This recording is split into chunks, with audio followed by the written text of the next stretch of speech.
Hello and welcome to episode 95 of 15K Plus Random Movie Reviews, the podcast where we take a random movie from Metacritic's all-time movie list. This is Colin. This is Niall. This is random movie 7080 on the list. It's 2007's Sunshine. Lots of movies with sunshine in it, and lots of movies called Sunshine, I noticed. Yeah. Runs for 1 hour, 47 minutes. It's got a Metascore of 64 and a user score of 7.4. Budget of 40 million, but a box office of 34.8, so it did fail. That's unfortunate. And it's kind of kicking the stones of a respected director, Mr. Danny Boyle. I'm surprised that it failed so abysmally. He wanted to do it. He was a big fan of Alien, but it was against his sort of trend of movies up till then. Like Slumdog Millionaire didn't come out until a year after this, which my timelines were totally out of whack. I thought it came out before this.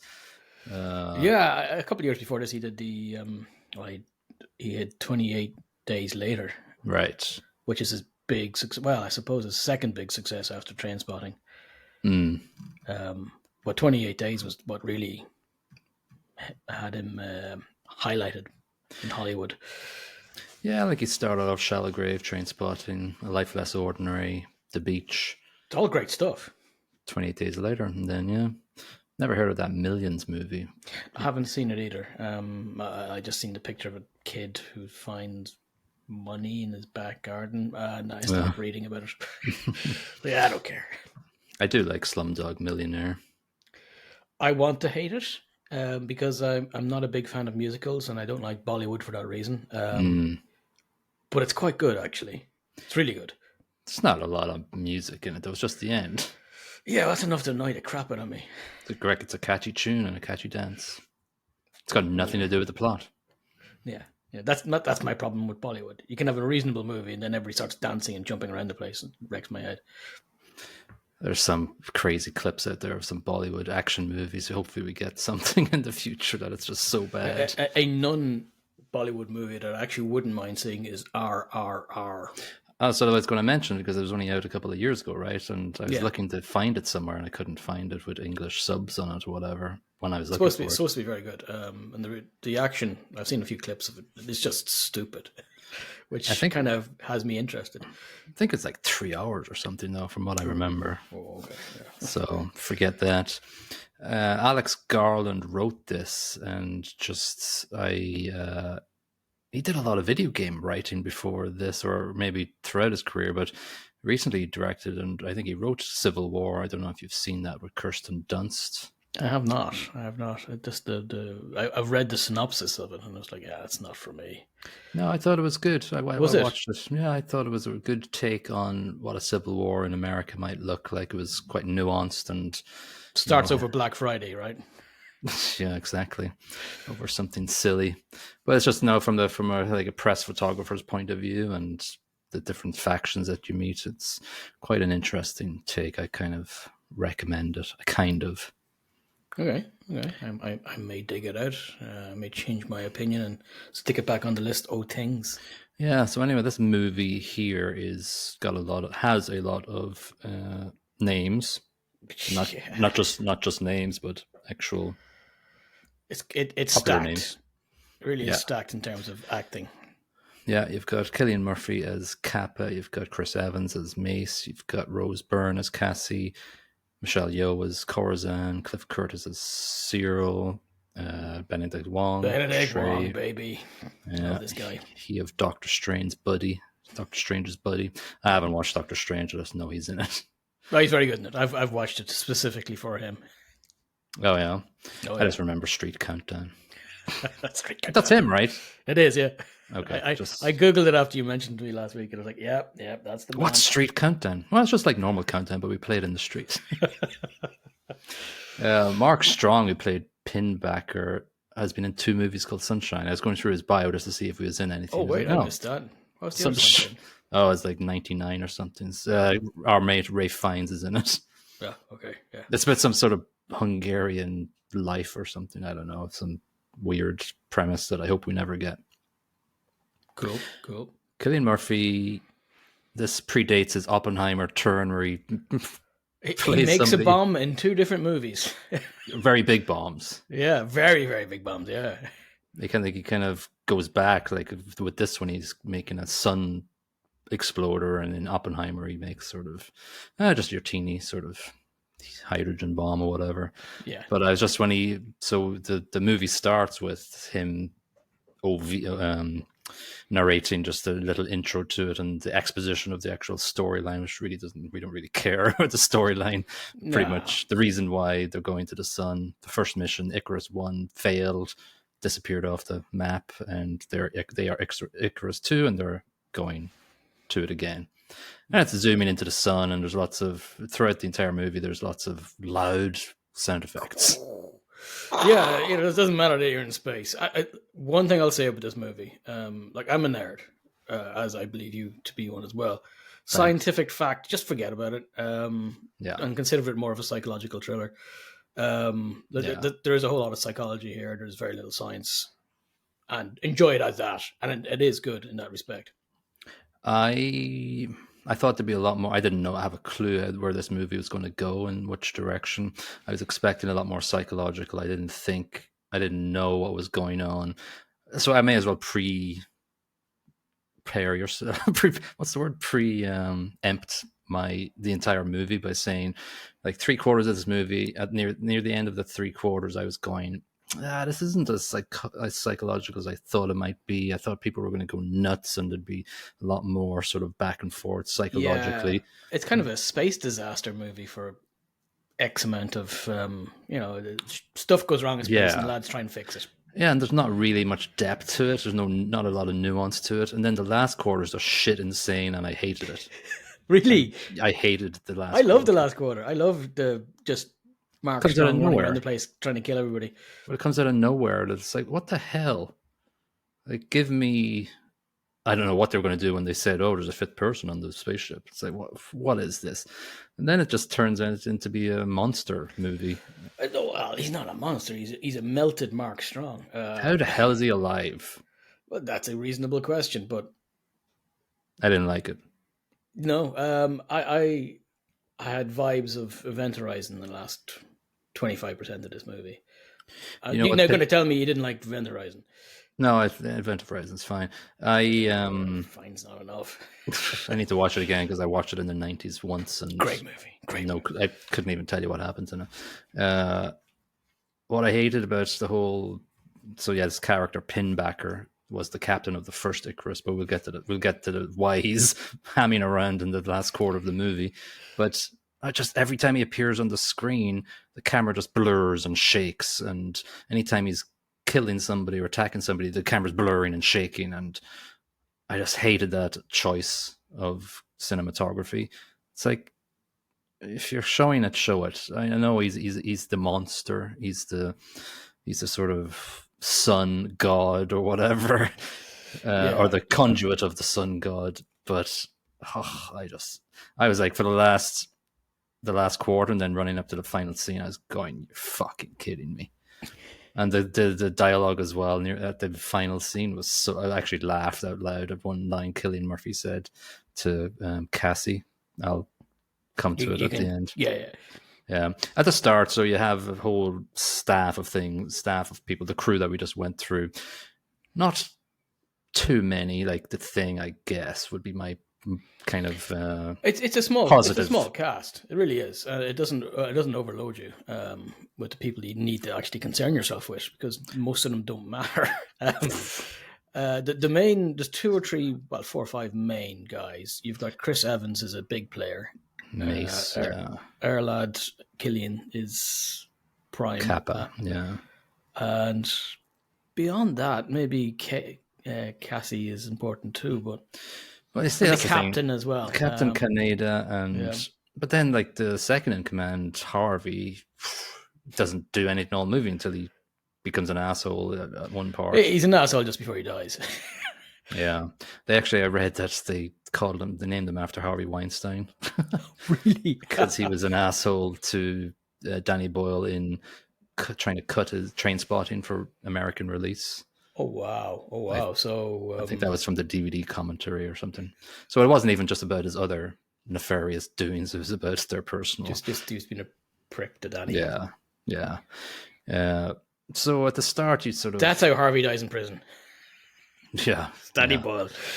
The sun gets angled into his cell. Unfiltered. With a big mirror, yeah. Well, having said that, we have Dr. Searle, played by Cliff Curtis at the start, and he's in this viewing window where you see the sun. He's just messing around with the blinds. And the computer keeps saying, quit doing that, you go blind. Yeah, you can have 3.1% of the brightness of the sun, though. You want that? Yeah, sure. For 30 seconds, or you go blind. Yeah, but he puts on his glasses anyway. So basically, my brain is going, okay, Dr. Searle all the way through the movie up until he... That's That's what I had was that. It's like, he's the obvious bad guy because he's doing mental things. Yeah, near the end of it, he's got all sun scabs and his skin is flaking off because he's spending so much time. He's infatuated with the sun. He's a hero. So he turns out to be a hero, but I thought he was going to be just a... I thought that was a nice misdirection. Yeah, it was good. I don't like knowing what's happening, and him not being the bad guy, but me being sure he's the bad guy made me happy. He has a redemption arc but redemption from really nothing. But apart from he never does anything wrong. He's just acting weird. Yeah, he's a psychologist, which is weird. You're condemning all psychologists as weirdos. Yeah.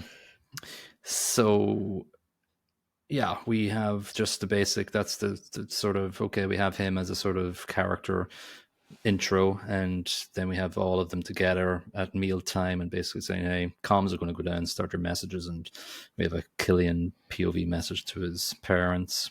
He sends it to his sister at the end, but we don't see that until the end of the movie. Can I nerd out in some shit here? Yeah, nerd away. They say you've got 24 hours to send a message, but you won't get one back because there won't be time. But radio signals travel at the speed of fucking light. You'd get plenty of effing messages back, you effers, but that was just one annoyance. I was like, no, don't be stupid. It wasn't flying a bomb into the sun. It was radio signals that got you. Well, there's many scientific snotteries that I didn't like. That was the first one that got me. At that point, I decided, okay, forget about science and just turn your brain off. Yeah. Yeah. And then Cillian Murphy and Chris Evans have a scrap because he took so long in the telephone booth. Fuck off! It's like, how many movies have we watched recently where people are trading places, trading places, the servant. No, it's a space equivalent. Get out of there! Took an hour to send a message. Fuck off! Whack. Yeah, brilliant. So then, like, we have a lot of screen time for Searle, Dr. Searle, because Mace goes to him and then he gets sent to the Earth room, and I want to see the sea again with the birds. Yeah, which was the holodeck. It was the holodeck. It's just a room with like a flat screen TV around it. Yeah. And then we have little snippets of, so we have Captain Canada watching the Icarus One's captain going, like, his last message was like an asteroid strike and saying it was beautiful. It was beautiful. Stuff like that. Yeah, it was classified. So none of the rest of the crew have seen this because it would be probably a little bit upsetting. Yeah, so that obviously leads us to a little bit of exposition to the captain of Icarus One, but nothing too crazy. But then I'm thinking, okay, what's Canada going to have to do in this movie apart from, well, we find out pretty soon. But I don't know. I thought he was in for something a bit more major in this movie, apart from the traditional sacrifice for the entire crew for the good of humankind. You go back, Kappa, baby. You go back. And Kappa just heads back quickly. Ta-ra! Okay. Ta-ra, Chuck. I left the kettle on. Yeah. All right, so they have a Mercury transit, which is fine. It's nicely done. Harvey hears something. It's the Icarus One with its little emergency beacon. Dr. Searle wants to go, and they go, no, this isn't a democracy. Kappa has to make the decision to go to Icarus One or not. And he goes, all right, let's go. 2 bombs are better than 1, basically. Yeah, I love that they say, okay, we get the expert to do it, and the expert admits, I have no effing idea. We'll do it. Yeah, so like you said, it's the toss of a coin or whatever, which is accurate. It's obviously a crapshoot where they're chucking in a bomb into the sun. Too many variables both ways, so that one. Yeah. All right, the next bit was a bit of a precursor to me not liking this movie. The red alert where Trey does the movement, the trajectory movement and amendment to Icarus One in the middle of the night with no other people there guiding him. Shouldn't be the captain. Trey was making fucking lunch 2 days earlier. He was passing out the lunch. It's like, what's your role on the ship, and why are you doing this on your own? Why is he doing it manually? Why wasn't he using the supercomputer? And why weren't they following NASA-style procedure where everything is double and triple checked? He said, I double checked and triple checked. By himself. You don't check your own shit. You get other people to check your shit. And everybody's sleeping and shit. It's like, what's... No, it's a major event. Everybody is up and working on it. That was such a but weak point. There's no movie without that, though. Think of something else. Think of something. Slapping a little asteroid. Fuck it. Whatever. Yeah. Doesn't matter. Or I know it's a trope, the computer going nuts, but something. Not one person. I'm glad that the computer didn't go nuts. Yeah, I know. I hate that, actually. 2001. It was great originally in Kubrick's movie, but enough. You definitely wanted this to be 2001. There was a lot of design choices, like the suits. The gold suits are very... Did you know what they called the gold suits? No. The Kennys, because it looked like Kenny from South Park. I read that they wanted to make them, or they were modeled after him or something. Yeah, the way he zips up the top so you can see it. I used to have one of those coats back in the day. The golden ones? No, pure blue. So yeah, he messes up. He messed up Trey. Really. Well, he says he fucks up, and he says it a lot, and you can see he's taking it badly. Anyway, they're saying, right, 2 people have to go outside. And this is another weak point for me as well. 2 people go outside, but then Mace goes, I volunteer Kappa. It's like, no. What? No. That's not what volunteer means. No. Also, he is he's the mission grunt. Specialist Kappa. Yeah. He's got great ideas. Like after this, he comes up with idea after idea after idea, and he's quite a strong character. But it's Mace, like, he has a problem with Kappa. It's like, and Kappa, later on in the movie, they say, well, you go because you're key to this mission. You're the bomb expert. You have to turn on the bomb. I can understand. Like head outside there. Captain going out because the captain knows what he's doing. Spacewalk. That's fine. Mace is he's the type of character who would go out. He's an engineer. He is versed in spacewalk.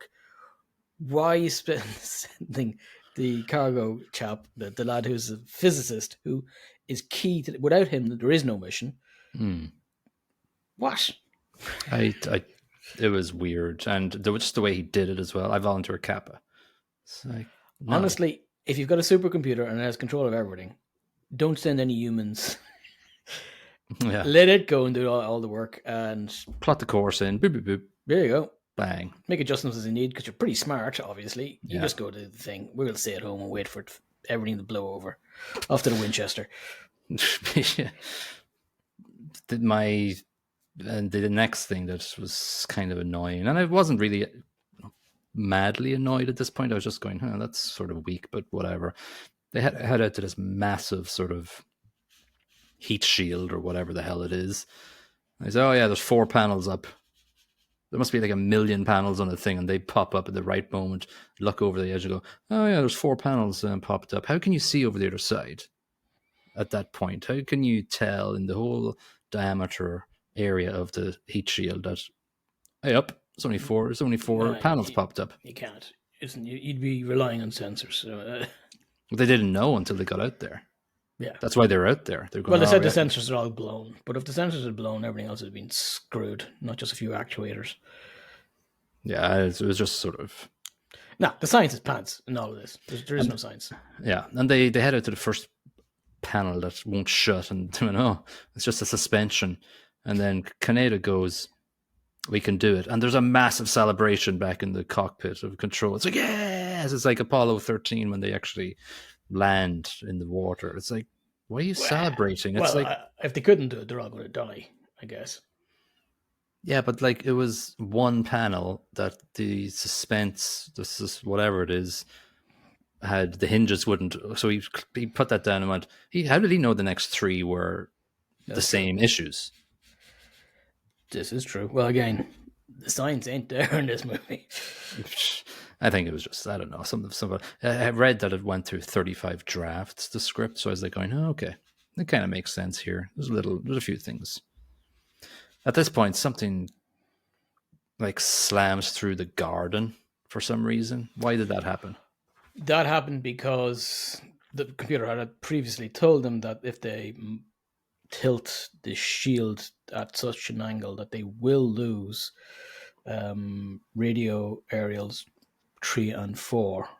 3 got burnt off, then 4 got burnt off, and these right. Yeah. subsequent explosion of molten metal went flying through the window to the garden of oxygen. Yeah. Which is kind of sucky when you want to live. Yeah. So that went up in flames, and the computer's going, I'm going to take over again. And they're going, no, don't take over. Kappa and the captain. Yeah. So this is sort of like your crazy tension-filled thing. There's a fire happening there outside. The computer's telling them we're changing course, so that's bringing the sun back onto the heat sink that they have. And so you need some pretty good factor out there. Yeah. I think at this point, Mace steps up with a couple of good decisions, and he's going, Captain, I think we should just stick with the course. Yeah, sacrifice yourself and do this, otherwise we all die. And the captain's like, yeah, you're right. Shit. Payload takes precedence. Yeah, payload specialist back in the box. I'll finish the job. Yeah, and Mace is like going, all right, let's chuck some more oxygen in there so it'll burn itself out. Again, a great move. Another, like he's making a couple of things high pressure. Making up for his previous stupid statement. Yeah. And so yeah, Captain sends Kappa out, and Kaneda goes crispy. Yep, he closes the bonnet. But change the spark plugs. Yeah, but Dr. Searle in the last seconds are going, what do you feel like? What do you see? This is the part that makes you think, yeah, he's going to go absolute nuts and kill everybody, isn't he? Yeah, he's in love with the sun. Yeah, I love looking at it. It's deadly. Why don't you marry the sun? Yeah. It's definitely meant to make you feel like he's going to be the bad guy because he's acting super freaking weird. It's kind of a waste, to be honest with you. Then, like he could. What they did was they went. No, we're not doing that trope. But if they did the trope and did it very well, instead of bringing back a fucking dude that's burnt to a crisp, walking around like Freddy Krueger in space. See, I disagree. I liked Mark Strong in this. I liked his South African accent. How could you like him though? You don't even see him. Every time he's on screen, the camera shakes and there's like triple exposure. I liked it. I'll be honest. I liked the choice. It's good we disagree. Production on this one. It's kind of annoying. It's kind of jarring. It's kind of like your eyesight's gone to shit, and I think that's the point. He's been staring at the sun for too long, and his eyesight's gone for shit, and he's just I understand the premise, but I hate it. No, that's fair enough. Trey's not very happy, so they're putting him on. Yeah, he just got bedside killed. Watch. Yeah, and in fact, he just got them all killed because they've no oxygen anymore. Yeah, this is where they find out, though, that not only do they not have enough oxygen to get home, but they also don't have enough oxygen to finish the effing mission. So Trey has just killed humanity.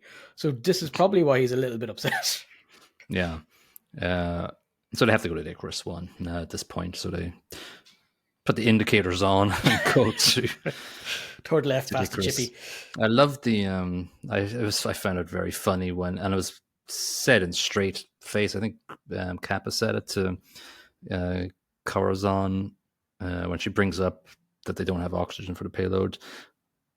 Are you suggesting we killed Trey or something? The way he said it was just like it was just funny the way he said it. I don't know why it Yeah, was. I kind of liked it because it's kind of like, yeah, that's what I want to do. I want to kill him. Yeah, you're suggesting Option Trey one, kill kill himself. Trey. Kill Trey. Top of Have the we talked list. about anything else? No, we kill Trey. That's what we're doing. It's on the whiteboard on their fridge. 1, kill Trey. 2, Things to save do. humanity. To-do list, yeah. Yeah, so that's the first mention, and it comes up a bit stronger in the Not Mark Stronger. No, well, yes. So what else? Yeah, so this is when I noticed that Cyril is all started a little bit crispy because he's spending way too long in the sun lounger. Yeah, he hasn't been putting on the sun factor correctly at all. And he hasn't been using any aloe vera after sun at all, no. Yeah. All right, so let's see what do we got here.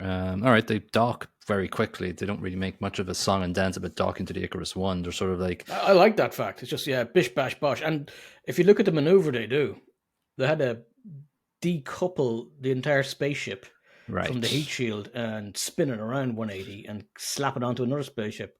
They could have made a massive song and dance about that maneuver. That looks complex. Could have taken the 2001 method and taken like half an hour to show you this sort of opera dance of how it again, could be done. I don't want to see it again. I think it's done. Yeah, no, I was quite happy that it didn't take too long, but I was left on the other side of the coin going, how did that work? How did that happen? They just overlapped the two sort of sun barriers and then rotated their thing to go into the other ones. My bigger problem with that is, like, if we're going to go into fucking plot holes, what's up with gravity on the spaceship? Well, they're spinning. Large portions of their spaceship are not spinning. Rotating. Yeah, true. But then they've got gravity. Everything's done in the spinny arms. Yeah. And then they go to there's holes. Yeah, they go into the Icarus One and there's dust everywhere. It's like, that's also BS. Yeah, well, it's not spinning either, and they're all standing normally. Everything's turned off, and they're all and everything's dust. And somebody says, "Oh yeah, that's because 80% of dust is human skin," which is again bullshit. Sorry, yes. Also, the production choice of whenever the torch flashed into this camera, it showed photographs of the Icarus One crew. Yeah, the subliminal messaging. I thought it was okay when it was being done. I thought, oh, did I miss something there? And then the torch went again. Invasive, but I don't think it adds much. No, we don't know the Icarus One crew. We don't give a shit. It's not like in what was it, Fight Club, where you see Todger pictures. Very, very quickly. Yeah, no, it's a choice, and it doesn't really mean anything. It doesn't add or detract, so it's there. It's a thing. It is. What else? So they're in there, and they just look around, and everything's normal. Everything works. Blah blah blah. But the coolant system has been sabotaged. So it's got loads of oxygen.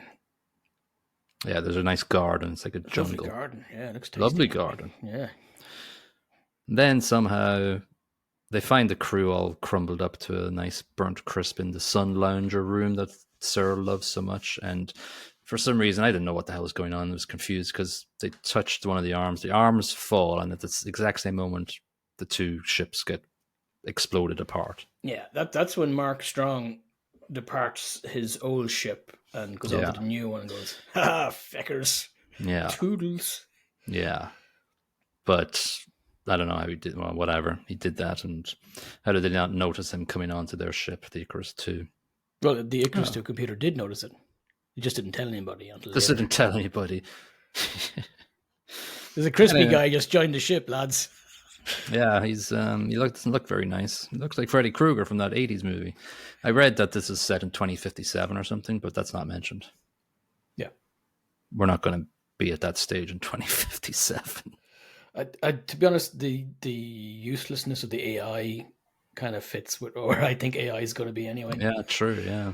It's very useful, apart from the times when you need it to save your life. Yeah. Why didn't you mention this? Well, he never asked me to mention it. He's going to kill me, you idiot. He's deranged. He should be dead, but he's not. Right, so they're going nuts in the Icarus One. They have to get out and blah blah blah. But the airlock is damaged, so they're all going. All right, Acting Kappa. Captain Comms officer decides that no, Kappa doesn't get to go. I'm going because I'm the motherfucking captain. Yeah, he throws a strop. It's great. I love it. Not very likable at all. I'm the captain. I'm not dying. But here's where Mace contradicts himself from earlier on in the movie. He said he chucks Kappa into the golden suit. He must survive. He must survive. He now decides he's going to die, as well as everybody else on the Icarus One, to save Kappa, which is complete contradiction to throwing Kappa onto the sun shield earlier on. Weird. It's the right choice. It is the right choice, and it's a very brave thing to do. Well done, but maybe be consistent, prick. Mace is exactly. He kind of redeems himself as the movie goes on. Yeah. Starts off bad. He gets it right. Yeah, but then they sort of go, all right. It gets worse because they're all wrapping themselves up, saying, all right, so he has to. Not clean film, tinfoil. Yeah, like what you get after a marathon or whatever.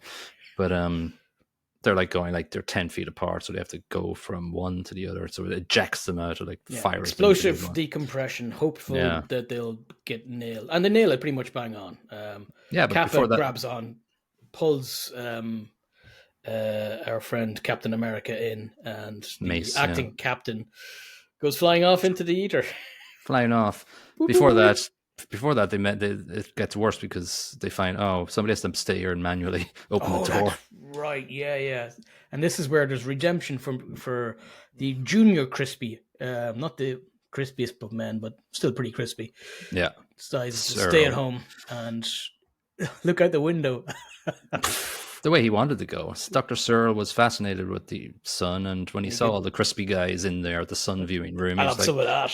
I'll have some of that, son. All right, I'll open the door and go look out the window. Yeah, the way I want to go. But he went quite yellingly.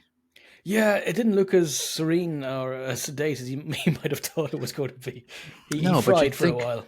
But you'd think that it would have been instantaneous. You're so close to the sun. The minute that thing goes, you should be crisp immediately.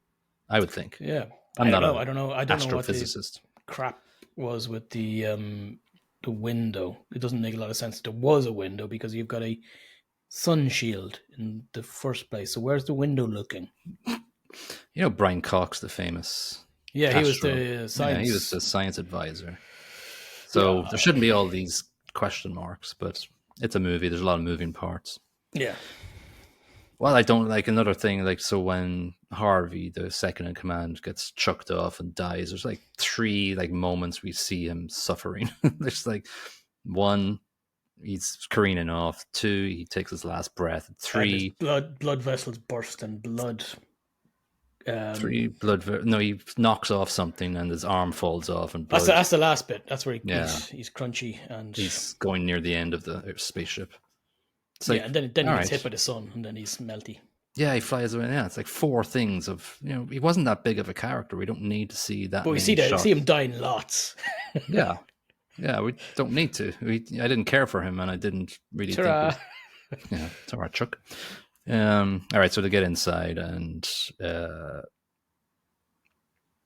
I've lost my train of thought. This is where they think, somebody manually did this. So there's a big conspiracy as to who the F did this. And Captain America suggests it was Trey. He's the only one who could have done it. Yeah, true.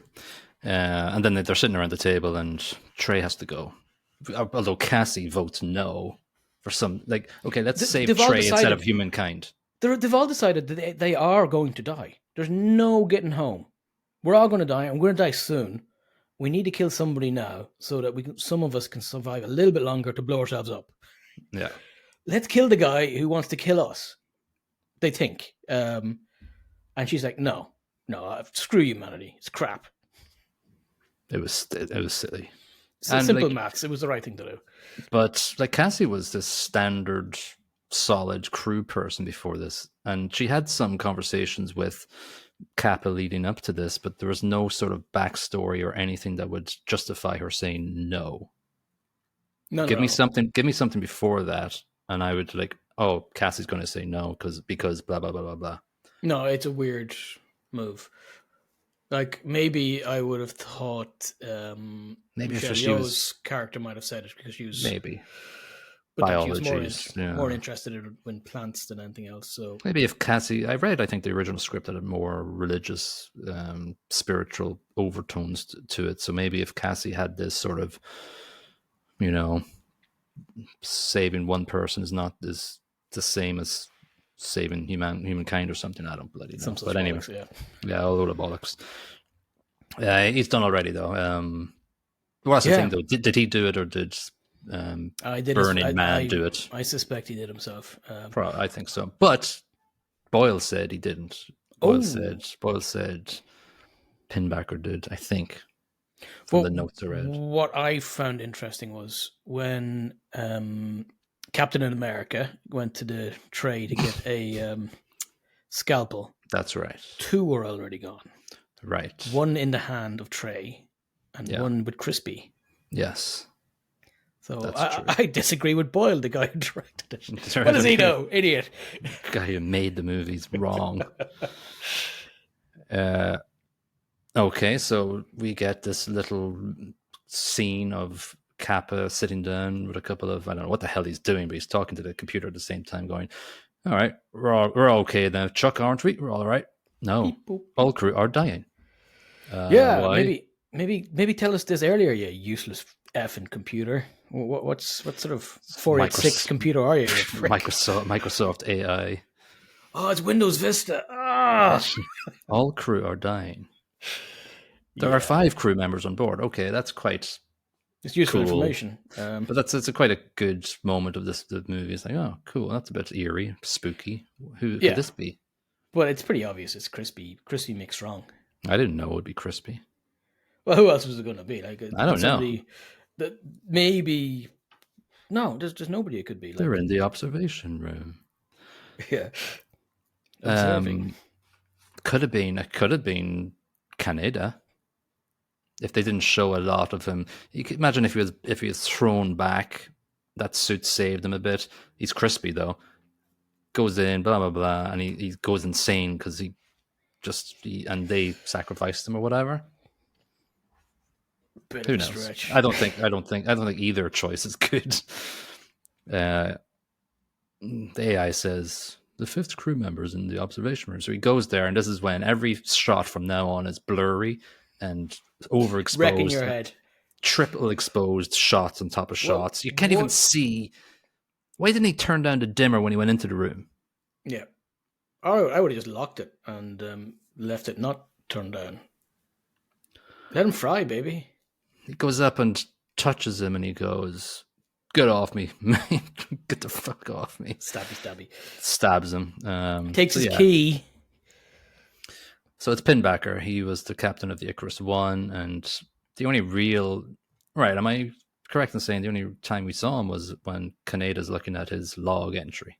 When you see him properly, yeah. There's not enough exposition to make this important, to make this turn up special, not turnip vegetable, turn up of this character important. Mark Strong's character in this reminds me an awful lot of what was done in Event Horizon, but it's done really well in Event Horizon.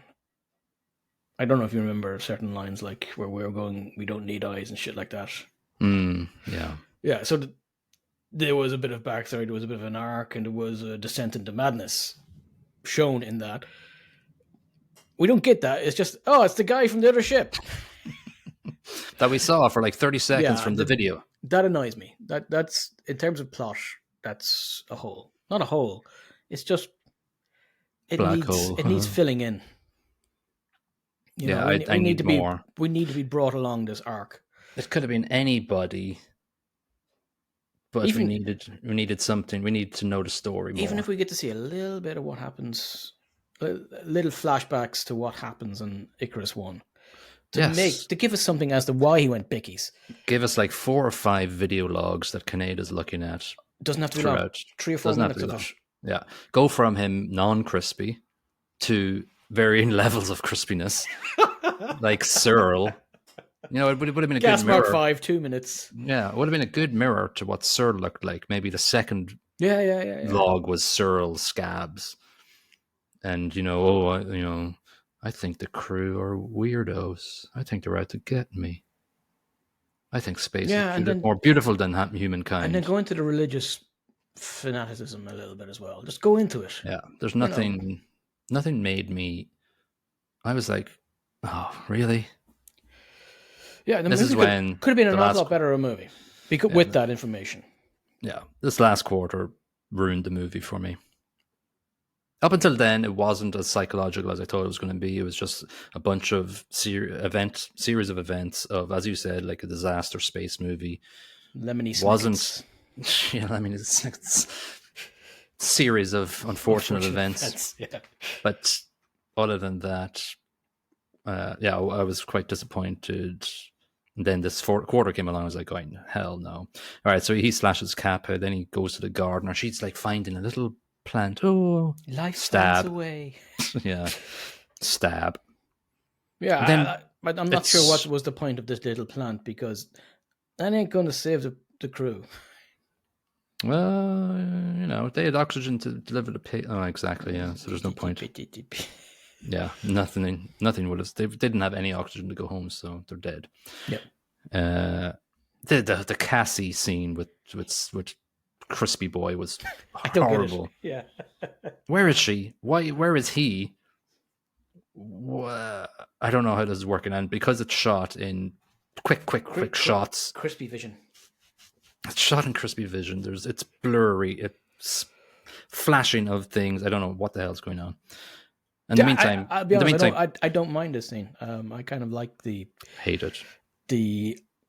not knowingness of it all. That you can't really figure it out. I kind of like the tension that builds.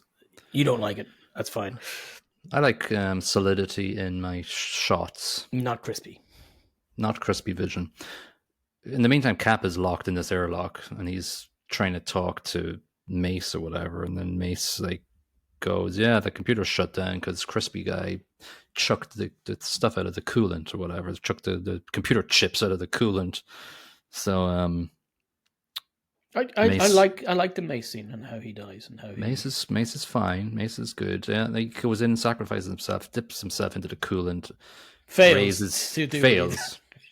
raises the nearly computer. gets it though. Nearly gets it done. Yeah, Cassie stabs Crispy or something. I don't know what the fuck. Yeah, she gets him in the neck with a scalpel or something. Some stabbiness. Doesn't stop Crispy. She must have missed all the useful bits. I don't know. In the meantime, basically, Mace is going, head outside and uncouple the fucking bomb and put it into the sun, Kappa. Off you go, son. Yeah. There's no point to the sun. No point pussyfooting around anyway. They could have tootled along and done it a little bit more gracefully, but Yeah, so he straps himself into goal. He straps himself in, presses the button, and the gardener smashes into his face, or the biologist smashes into his face. Michelle, no. Michelle Yeoh just... I heard it was a dummy, and people were weirded out. I'm hoping it wasn't actually the real actress. No, it wasn't her smashing into it. It was sort of a comedic moment. It's like, what the hell did they do that for? Anyway, Mace gets his leg caught and he freezes to death. I don't think he was going to survive. Nobody was surviving. Nobody's going to survive. He was trying to save the computer so that it could basically go autopilot and do all the work. But that never happened. And listen, Mace didn't really give a fuck sacrificing himself because he thought, I'm dead. Now, he dies miserably. Yeah. He freezes to death with his leg jammed in a computer. Yeah. So there's separation. Kappa makes some separation happen. I had no clue where he was. Where is he on the main ship? Was he on the bomb? I guess he was on the bomb, obviously, but I didn't even know from the shots that were going on. Okay, which is the... I was so confused at this point. Yeah, he was separating the shield Payload. and the bomb from the ship. But he had to do that from the main computer in the deck, or the main deck. So he had to jump then from the main deck onto the bomb. Yeah, he jumps. Everything else explodes, and Cassie does the voiceover. She said something about, "Oh, all I dream about is the surface of the sun." So that comes up as a voiceover. It's like, what the fuck? Harkening back to a tender moment earlier on in the movie. he, then it's like all quiet. It's plummeting into the sun at probably 50,000 miles per hour, and he's walking around inside on the bomb, and he sees Cassie, and he goes to her. This is what I laughed at. Cassie, we're flying into the sun. Yeah, you fucking moron. That was the job. That's the same as the wind in the line. That man has a knife in his back. Yeah, yeah. No, Is he? And then he goes. Then he goes. Is he here? I need to know. And then Pinbacker comes, grabs Kappa, and holds him over the hole. It's like, who gives a shit? Like, I don't care. You don't know anymore. physics, do you? I don't care. Like, I don't really give a shit. Oh, He's he has holding to him over. survive to turn the bomb on. Yeah, I guess. Which is weird. Why wouldn't the bomb not auto detonate at the right? But then she jumps on him, and his skin slews off his hand, and they fall ages, and then they stop. I think because the bomb itself is so massful that it has a center of gravity, so they're not. At this point, the gravity in this is nonsense. Like, gravity has not really made sense anywhere in this movie. Yeah. Anyway, she says, "Finish it." He goes, presses a button, and the sun goes towards him. And we cut to the Earth, where his sister is watching his video. There's a nice little trippy boom moment where he's poking at the blue lights with his fingers or something. I don't know. It took forever. But in fairness, he did say earlier on that this bit takes a while. It kind of does nothing for a few minutes, and then it goes boom. Yeah. It was, I don't know. It tried to it was predating sort of the weirdness of Interstellar, but it wasn't done very well. Not nearly as good as Interstellar, no. And so we have to see the end results of his work, because his sister is there looking at his video going, "Oh, if you see the weather getting better, let me know." Or the weather gets better. And the sun peaks up. They're in the snow, and the camera goes to a long shot. And it's Sydney Opera House. I think they were like going, okay, which famous landmark will we use? The one that doesn't get any snow? Yeah, use Sydney. And it gets sunnier. Hooray. Only 95% of the populations of the planet's dead because of Sydney. Yeah. If Sydney's in that condition... Yeah, it's screwed. Yeah. They seem to be having a nice time playing in the snow, though. Oh, why not? Everyone else is dead. Couldn't make snowmen. Yeah. I guess they're down at the bottom, and it's probably maybe not affected as much as other places. I don't bloody know. I was thinking that Oppenheimer's, Cillian Murphy's quote, "Now I become death, the destroyer of worlds. Now I become death, the destroyer of the sun. Now I become life, the saver of the planet." Finn, we're done. Exit. No more crispy TV for Colin. No, I'm a big fan of sci-fi, and the last quarter pissed me off. I'm giving the plot 1.5 out of 5. Oh, harsh. I'm going to stick with my 2.25. 2.25? It's got holes. There's no question. Give it more than that. No, well, the scientific inaccuracies, like throwing somebody off the side of something and then gravity, acting that way, but yet you're close to the sun, so the sun's gravity would be substantially stronger. Everywhere is just fucking scientifically crap. Tell Brian Cox that. I think he's probably aware of that, but he got paid. Yeah, exactly. Acting, I'm giving 2.75, all around above average, but nothing great. I'm going to give it a bit more. I'm going to give acting 3.25. Yeah. Actually, mostly because of Captain America, who was surprisingly good in this. I think this role got him the role as Captain America. He's really good in this. He's really good. You can kind of see why you would choose him for that role. As somebody who makes the decisions, he's good at decision-making type character, a problem solver style chap, and who's willing to sacrifice himself. It really works in this. Apart from the obvious bit at the start where he doesn't do it. I think everybody does a good job as acting crew members. It's the same as Alien or Aliens, whatever. I wanted to see more of Benedict Wong. He's very young in this, very skinny. There's no true. There's no comedic foil in this either. No, and I thought, if I'm honest, I thought Rose Byrne as Cassie was underutilized because she's quite good. True. Michelle Yeoh as well. I think she could have been better used. Yeah, there was, and she chose that role. I She think. did. She was given she Yeah, was given the script. Pick anything you want. pick It's anybody. yours. And Yeah, she went, I'll go with the botanist. That looks easy. exactly. There's not a lot. Wasn't a lot there at all to that character. Yeah. But then she got the Star Trek Discovery captain role, so she was fine. Yeah, she'd be okay. Which I didn't like. Sound brackets track. I'm really leaning into sound effects here, not the sound music. So I'm It's just not going much average music. 2.5. I think a lot of the scenes are just explosivery. Is that a word? Explosive Explosive. free. Yeah, let's go with that. I Yeah, it's I give it explosivery. 3. I thought there's a bit of tension building with some of the music or some of the sound effects. Incidental. The Yeah, incidental yeah, yeah. music is very loud and Actually, I very. thought the one bit of the music or one bit of sound effects that worked well for me was the bit on the sun shield where it felt both claustrophobic and agoraphobic, and I think the music fed into that very well. Hmm. So, yeah, 3 for the music. I liked musical choices here and the sound choices here. I'll give production 3. Just my thought for 2007 movie, graphically, set wise, sound, everything all together. Nothing looked crazy stupid. Yeah, I'm going to go a bit higher. I would 3.5 for me. I like the visuals. I like the aesthetic. Again, very similar in some aesthetic to Event Horizon, but actually better quality. I thought. What So year was Event Horizon? You can just guess. Was it after or before this? Probably before this. No, I it's feel like definitely before this. it was before. I think it was 1990 something. Event Horizon, because I remember having their poster. It's poster up in my room, and It's a great poster.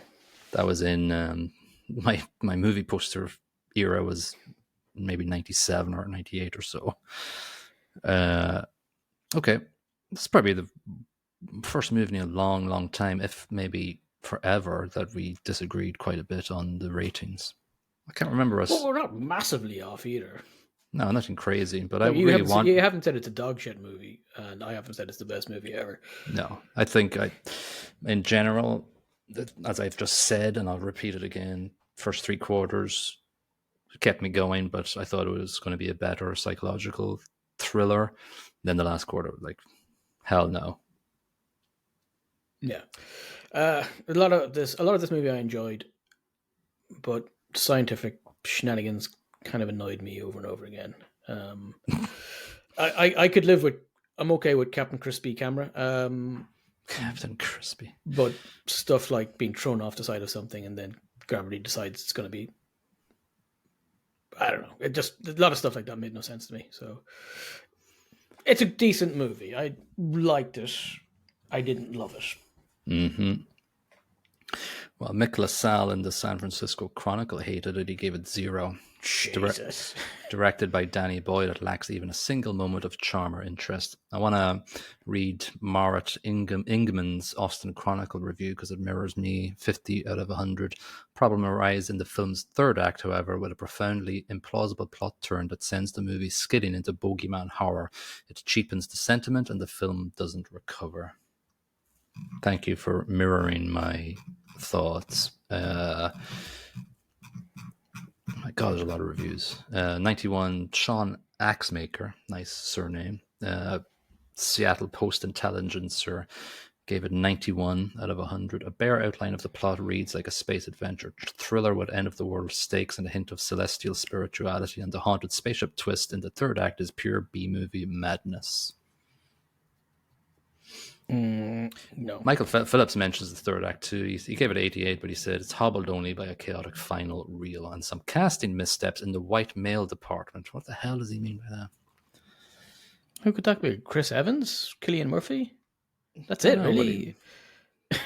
Mark Strong? No clue. Don't know what he meant. If anything, if you're going to complain about Mark Strong's position, you'd be that he's not in it enough. Maybe, I don't know. Troy Garty? Oops. I read that Hiroyaki Sanada, who plays Kaneda, they had his original character's name Canada, with a K, and he's like going, no, Kaneda's actually a surname in Japan. Use that. Let's go with that because it's believable. Yeah. All right, well, let's chuck this episode into the sun. Yeah, out there, It's a like, pretty baby. simple one, right? Yeah. Pretty simple one. Okay, let's randomly pick the movie for next episode 96.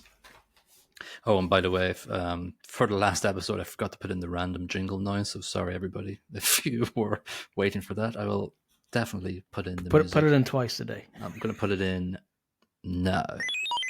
And the movie we are getting is movie number 849. It is 1969's Easy Rider. I've never seen this movie. I have to admit, I have not seen this movie either, but obviously I've heard of it and wanted to watch it. Summary on Metacritic is: an alcoholic attorney, Nicholson, hooks up with two part-time drug-dealing motorcyclists, Fonda and Hopper, in search of their American dream.